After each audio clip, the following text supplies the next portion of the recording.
Kwenye ushirikiano wetu huu na Ngorongoro tutakuwa na mfululizo wa matukio, na moja tukio kubwa ambalo tutakwenda kulifanya ni tukio la kufanya uzinduzi wa wiki ya Simba katika mamlaka ya hifadhi ya Ngorongoro. Simba Sports Club tumekuwa wabia wakubwa wa kupromote utalii wa Tanzania. Wamesema hapa viongozi, kwa takriban miaka minne tumekuwa na Visit Tanzania ambao tulivaa kwenye jezi zetu wakati tunashiriki michuano ya kimataifa, na bila shaka imeleta athari kubwa kweli kweli. Sasa Visit Tanzania ulikuwa ni uwanda mpana.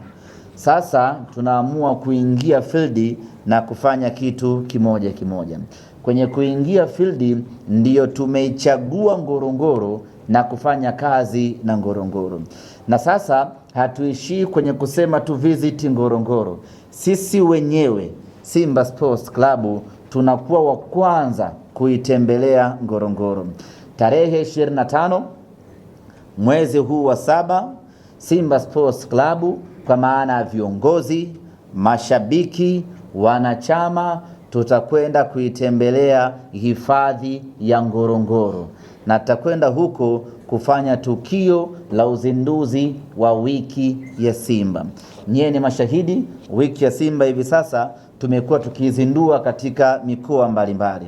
Tulifanya uzinduzi huo Morogoro, tumefanya uzinduzi huo Mafinga, Iringa mwaka jana, na mwaka huu tunakwenda kufanya uzinduzi wa wiki ya Simba katika mamlaka ya hifadhi ya Ngorongoro kwenye kreta, kwenye shimo lenyewe lile kreta.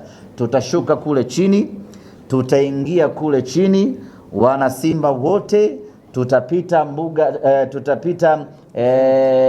tutapita hifadhini, tutaona Simba Sports wakiwa hapo, tutaona wanyama mbalimbali, tutaona kila kitu hapo. Moja kwa moja safari yetu tunaelekea kwenye bwawa la viboko almaarufu Ngoitoktok, ndipo ambapo tutafanya uzinduzi wetu wa wiki ya Simba.